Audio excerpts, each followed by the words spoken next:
అందరికీ నమస్కారం అండి. ఈ చక్కగా ఈ 2026 ఆంగ్ల నూతన సంవత్సరంలోకి అడుగుపెట్టేశాము. ఈ సంవత్సరంలో కర్కాటక రాశి వారికి స్వాగతం, సుస్వాగతం. అలాగే ఈ సంవత్సరం మీకు సున్నితమైన, భావోద్వేగభరితమైన కర్కాటక రాశి జాతకులకు హృదయపూర్వక స్వాగతం.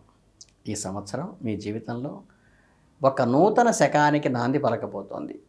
గడిచిన సుమారు 2.5 ఏళ్ళు అష్టమ శని ప్రభావంలో పడి ఉన్న మీకు మానసిక వ్యధ, కొన్ని అడ్డంకులు, కొంత అనారోగ్య సమస్యలు మరియు నిరాశ నిస్పృహల నుండి మీకు సంపూర్ణంగా విముక్తి లభించిన శుభ సమయం ఇది. 2026 సంవత్సరం మీకు ఒక చల్లని గాలి తరంగంలాగా, ఒక కొత్త ఆశాకిరణంలాగా ప్రవేశిస్తుంది.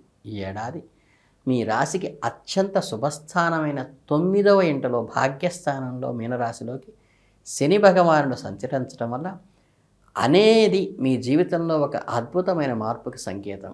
ఇది కేవలం ఉపశమనం మాత్రమే కాదు, ఇది మీ అదృష్టాన్ని, మీ ఉన్నతిని తిరిగి మీకు అందించే అవకాశంగా తీసుకోవాలి. ఇదే భాగ్యస్థానంలో రాహు కూడా సంచరించడం వల్ల ఈ అదృష్టము, ఈ మార్పు ఆకస్మికంగా మరియు ఊహించని రీతిలో జరగబోతున్నాయి. అంటే ఈ సంవత్సరం ప్రథమార్థంలో బృహస్పతి గురువు మీ వ్యయస్థానమైన 12వ ఇంటిలో మిథున రాశిలో సంచరించడం వల్ల శుభ పరిణామాలు నెమ్మదిగా ప్రారంభం కావచ్చు. కొన్ని ఖర్చులు కూడా ఉంచవచ్చు, కానీ అవి శుభకార్యాలకే ఖర్చు పెడతారు గురువు వల్ల. కానీ సంవత్సరం ద్వితీయార్థంలో బృహస్పతి మీ జన్మరాశి కర్కాటక రాశిలోకి ప్రవేశించడం వల్ల, అది తన ఉచ్చస్థితి కావటం వల్ల మీ వ్యక్తిత్వమే పూర్తిగా వికసించబోతోంది. మీ జీవితానికి పునఃప్రారంభించే, రీసెట్ అయ్యే సంవత్సరంగా తీసుకోవాలి. All the best, congratulations. ముందుగా మీ వృత్తి, ఉద్యోగము మరియు ఆర్థిక విషయాలను పరిశీలిస్తే ఇది మీకు పునరుజ్జీవించేటువంటి కలిగించే సంవత్సరం. అష్టమ శని ప్రభావం ఉద్యోగంలో మీరు ఎదుర్కొన్న అస్థిరత, అధికారులుండి ఒత్తిడి, గుర్తింపు లేకపోవటము మరియు నిరంతర ఆందోళన ఇప్పుడు పూర్తిగా తొలగిపోతాయి. శని భగవానుడు మీ భాగ్యస్థానంలో ప్రవేశించడం వల్ల మీ విధి మీకు సహకరించడం ప్రారంభిస్తుంది. మీ కష్టానికి తగిన గుర్తింపు లభించడం మొదలవుతుంది. మీ పై అధికారులు, సహోద్యోగులు మిమ్మల్ని గౌరవించడం, మీ సలహాలకు విలువనివ్వటం ప్రారంభిస్తారు. చాలా కాలంగా నిలిచిపోయిన ప్రమోషన్లు, జీతాల పెంపుదల ఇప్పుడు మీ ముందుకు వస్తాయి. కొత్త మరియు మెరుగైన ఉద్యోగ అవకాశాల కోసం ఎదురు చూస్తున్న వారికి ఇది సరైన సమయం. మీకు లభించే కొత్త అవకాశాలు కేవలం మెరుగైన జీవితాన్ని మాత్రమే కాకుండా మంచి హోదాను, సామాజిక గౌరవాన్ని కూడా, అంటే సోషల్ రెస్పెక్ట్ను, సోషల్ స్టేటస్ను కూడా ఇస్తాయి. 9వ ఇంట ఇల్లు విదేశీ ప్రయాణాలకు, ఉన్నత విద్యలకు సూచిస్తుంది. కాబట్టి విదేశాలలో ఉద్యోగం కోసం ప్రయత్నించే వారికి లేదా విదేశీ ప్రాజెక్టు మీద మనం పనిచేసే టీమ్స్ అందరికీ కూడా ఈ సంవత్సరం అనూహ్యమైన విజయాన్ని ఇస్తుంది. 9వ ఇంట్లో రాహు ఉండటం వల్ల ఈ అవకాశాలు అకస్మాత్తుగా మీరు ఊహించని దిశలో నుండి రావచ్చు. ముఖ్యంగా ఐటీ రంగం కానీ, ఫార్మా రంగం కానీ, పరిశోధనలో లేదా రీసెర్చ్లో, ఆధ్యాత్మిక రంగాల్లో ఉన్న వారికి రాహు అద్భుతమైన ఉన్నతిని ప్రసాదిస్తాడు. వ్యాపారస్తులకు అష్టమ శని కాలంలో ఎదురైన నష్టాల నుండి ఇప్పుడు కోలుకోవటం మొదలవుతుంది. కొత్త పెట్టుబడులకు, వ్యాపారాన్ని ఎస్టాబ్లిష్ చేయడానికి ఇది అనుకూలమైన సమయంగా చెప్పవచ్చు. ఆర్థికంగాను ఈ సంవత్సరం మొదటి సగం కొంచెం జాగ్రత్తగా ఉన్న పరిస్థితి ఉన్నప్పటికీ కూడా బృహస్పతి 12వ ఇంట్లో వ్యయస్థానంలో ఉండటం వల్ల వేసే వ్యయం కూడా శుభకార్యాల కోసము, ఆధ్యాత్మిక యాత్రల కోసము కదా, కుటుంబ సభ్యుల ఆరోగ్యం కోసం ధనం విపరీతంగా ఖర్చు చేసినప్పటికీ శుభకార్యాలకు ఖర్చు చేస్తారు, మంచి విషయాలకు ఖర్చు చేస్తారు. ఇది పెట్టుబడులు పెట్టడానికి లేదా కొత్తగా అప్పులు చేయడానికి సరైన సమయం కాదు. ఈ సమయంలో మీరు ఆర్థిక ప్రణాళికపై దృష్టి పెట్టండి. అనవసరమైన ఖర్చులు నిదానంగా తగ్గించుకోండి. అయితే ఈ చెడు ఖర్చు కాదు, మంచి ఖర్చే, శుభానికే, అవసరమైందే. ఎక్కువ శుభప్రదమైన లేదా అవసరమైన ఖర్చులే ఉంటాయి. కానీ సంవత్సరం మధ్యలో బృహస్పతి మీ జన్మరాశిలోకి ప్రవేశించడం, ఆ క్షణం నుంచి మీ ఆర్థిక పరిస్థితి అద్భుతమైన మార్పు వస్తుంది. మీలో కొత్త ఆత్మవిశ్వాసం వస్తుంది, కొత్త ఆలోచనలు పుడతాయి. బృహస్పతి తన ఉచ్చక్షేత్రంలో ఉండి మీ 5వ, 7వ మరియు 9వ ఏళ్లను శక్తివంతంగా వీక్షించడం చూడడం ప్రారంభిస్తాడు. దీని ఫలితంగా మీ ఆదాయ మార్గాలు గణనీయంగా పెరుగుతాయి. 9వ ఇంటిపైన గురుదృష్టి వల్ల అక్కడ ఉన్న శని, రాహుల బలాన్ని మరింత పెంచుతుంది. అంటే మీ అదృష్టం రెట్టింపు వేగంతో పనిచేయటం మొదలవుతుంది. 7వ ఇంటిపై దృష్టి వలన వ్యాపార భాగస్వాములు, పార్ట్నర్షిప్లు, కొత్తగా ఒప్పందాలు కుదుర్చుకుంటారు. 5వ ఇంటిపై దృష్టి వలన కొంతవరకు ఆచితూచి స్టాక్ మార్కెట్ వంటి వాడి మీద పెట్టుబడితే కొంతవరకు లాభాలు వచ్చే అవకాశం ఉంది. కానీ ఎప్పుడూ కూడా జాగ్రత్తగా నిపుణుల సలహా తీసుకుని మాత్రమే పెట్టండి.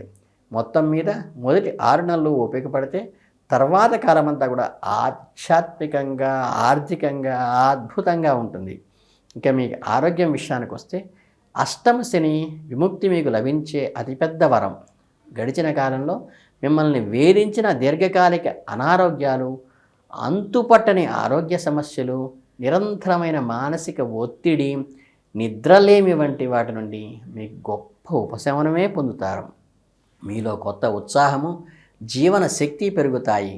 మీ 3వ ఇంట్లో ధైర్యము స్థానము కన్యారాశిలో కేతువు సంచరించడం వల్ల మీలో మానసిక ధైర్యము, రోగనిరోధక శక్తి పెరుగుతాయి. మీరు చాలా చురుకుగాను, చలాకీగాను ఉంటారు. సంవత్సర ప్రథమార్థంలో బృహస్పతి 12వ ఇంట్లో ఉన్నప్పుడు కొంత నిద్రకు సంబంధించిన సమస్యలు లేదా మానసిక ఆందోళన ఉండవచ్చు. ధ్యానము, యోగము వంటివి చేయటం వల్ల చాలా అవసరంగా మీకు ఉపయోగపడతాయి. ఈ సంవత్సరం ద్వితీయార్థంలో బృహస్పతి మీ జన్మరాశిలోకి వచ్చిన తర్వాత, అంటే జన్మగురువు ప్రభావం వల్ల ఆరోగ్యం పడలేకుండా అశ్రద్ధ పెరిగే అవకాశం ఉన్నప్పటికీ కూడా బృహస్పతి బరువును పెంచే గ్రహం కాబట్టి ఆహార నియమాలు పాటించండి. ఒబిసిటీ వచ్చే అవకాశం ఉన్నది. బరువు పెరగటము, కొలెస్ట్రాల్, కాలేయ సంబంధిత సమస్యలు అవ్వచ్చు. ఉచ్చ గురువు కాబట్టి పెద్ద ప్రమాదాలు ఉండవు. కానీ జీవనశైలిలో క్రమశిక్షణ పాటించడం ద్వారా మాత్రమే మీరు సంపూర్ణ ఆరోగ్యాన్ని ఆస్వాదించగలుగుతారు అని చెప్పచ్చు. ఇక కుటుంబము, ప్రేమ మరియు వైవాహిక జీవితంలో ఈ సంవత్సరం మరుపురాని మరుపు తిరుగుతుంది. అష్టమ శని వలన కుటుంబంలో ఏర్పడిన కలహాలు కానీ, అపార్థాలు కానీ, బంధువులతో పెరిగిన దూరాలు కానీ, ఈ సమస్యలన్నీ తొలగిపోతాయి. శని 9వ ఇంట్లో ఉండటం వల్ల మీ తండ్రి గారితో లేదా తండ్రి లాంటి పెద్దలతో మీ సంబంధాలు మెరుగవుతాయి. లేదా వారి ఆరోగ్యం గురించి మీరు శ్రద్ధ వహించవలసిన అవసరం కూడా రావచ్చు. రాహువు కూడా అక్కడే ఉండటం వల్ల మీ తండ్రితో కొన్ని తాత్విక విభేదాలు రావచ్చు. కానీ అవి మీ బంధాన్ని దెబ్బతీసేవి కావు. కేతువు 3వ ఇంట్లో ఉండటం వల్ల మీ తోబుట్టువులతో సంబంధాలు కొంచెం అంటీ ముట్టనట్లుగా ఉండవచ్చు. లేదా వారి జీవితాల్లో బిజీగా ఉండవచ్చు. ఆ సిబ్లింగ్స్తో కమ్యూనికేషన్ గ్యాప్ రాకుండా చూసుకోవాల్సిన బాధ్యత భౌతికంగా మీరు ప్రయత్నించండి. ఇక అసలైన శుభవార్త ఏంటంటే, సంవత్సరం ద్వితీయార్థంలో బృహస్పతి మీ జన్మరాశిలోకి ప్రవేశించి మీ 7వ ఇంటిని కళత్ర స్థానాన్ని నేరుగా చూడటం వల్ల అవివాహితులకు 100% వివాహ యోగాన్ని పూర్తిగా కలిగిస్తుంది. చాలా కాలంగా పెళ్లి కోసం ఎదురు చూస్తున్న వారికి ఈ కాలంలో అత్యంత అనుకూలమైన సమయం. మంచి కుటుంబం నుంచి సంబంధం కుదిరి వివాహం వైభవంగా జరుగుతుంది. ప్రేమలో ఉన్నవారికి వారి ప్రేమ ఫలించి పెద్దల అంగీకారంతో వివాహ బంధంలోకి అడుగుపెట్టే శుభ పరిణామం వచ్చేసింది. ఇప్పటికే వివాహమైన దంపతుల మధ్య అన్యోన్యత పెరుగుతుంది. అద్భుతంగా అన్యోన్యంగా జీవిస్తారు వివాహం అయిన వాళ్ళు. గతాన్ని మర్చిపోయి కొత్తగా మీ వైవాహిక జీవితాన్ని పునఃప్రారంభించినట్లుగా అనిపిస్తుంది. జీవిత భాగస్వామి ద్వారా మీకు లాభము, మద్దతు కూడా లభిస్తుంది. ఇదే బృహస్పతి మీ 5వ ఇంటిని సంతాన స్థానాన్ని కూడా వీక్షిస్తున్నారు కాబట్టి సంతానం కోసం ఎదురు చూస్తున్న దంపతులకు తప్పకుండా సత్సంతానం కలుగుతుంది.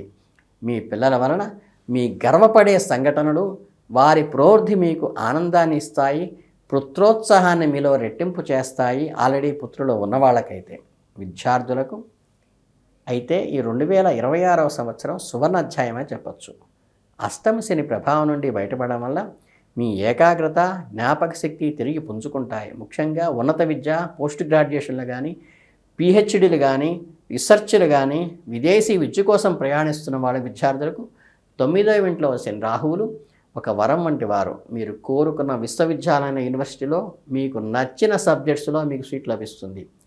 రాహు ప్రభావం వల్ల మీరు కంప్యూటర్ సైన్సు, పరిశోధన, విదేశీ భాషలు లేదా ఈయన సాంప్రదాయేతర కోర్సుల్లో అద్భుతంగా రాణిస్తారు. ఈ సంవత్సర ప్రథమార్థంలో బృహస్పతి 12వ ఇంట్లో ఉండటం వల్ల కొంత బద్ధకాన్ని, చదువుపై అనాసక్తిని ఉండవచ్చు లేదా విదేశాలకు వెళ్ళటానికి ఖర్చులు పెరగవచ్చు. కానీ ఈ సంవత్సర ద్వితీయార్థంలో బృహస్పతి మీ రాశిలోకి వచ్చినప్పటికీ మీ జ్ఞానము, మీ తెలివితేటలు పదును తీరుతాయి. 5వ, 9వ ఇళ్లపై గురువు దృష్టి వలన విద్యలో ఎలాంటి అడ్డంకులైనా తొలగిపోతాయి. మీకు పరీక్షల్లో అద్భుతమైన ఫలితాలనిచ్చే సంవత్సరం ఈ సంవత్సరం. మీరు మంచి గురువును, మార్గదర్శకులను, గైడ్స్ లభిస్తారు.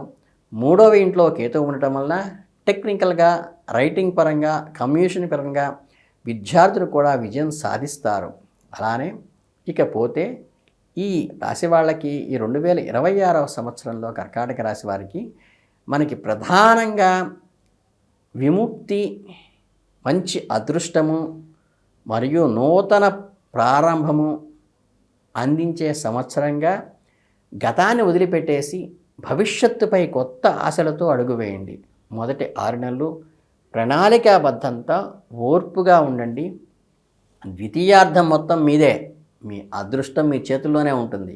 ఈ సంవత్సరం మరింత శుభ ఫలితాలను పొందడానికి, అష్టమశి నుండి విముక్తి లభించినందుకు శని భగవానునికి కృతజ్ఞతగా ప్రతి శనివారం నాడు హనుమాన్ చాలీసా పఠించడము, పేదలకు, వృద్ధులకు సహాయం చేయటం మంచిది. రాహువు అనుకూలత కోసం దుర్గాదేవిని ఆరాధించండి. కేతువు కోసం గణపతిని పూజించండి. బృహస్పతి అనుగ్రహం కోసం ముఖ్యంగా ద్వితీయార్థంలో పెద్దలను గౌరవించండి. విద్యార్థులకు సహాయం చేయండి. నూతన సంవత్సరం మీ జీవితంలో శాంతి, సౌభాగ్యాలని, సంపూర్ణ ఆనందాన్ని ఇస్తాయి. పెద్దలకి చక్కగా పసుపు వర్ణంలో ఉన్న వస్త్రాలను ఇవ్వండి. చక్కగా వాళ్ళకి పెట్టి వాళ్ళ ఆశీస్సులు తీసుకోండి. వారి ఆశీస్సుల వల్ల మీ జీవితం సంపూర్ణ ఆనందం నిండాలని మనస్ఫూర్తిగా కోరుకుంటూ మీ అందరికీ ఆల్ ది బెస్ట్ చెబుతూ జై హింద్.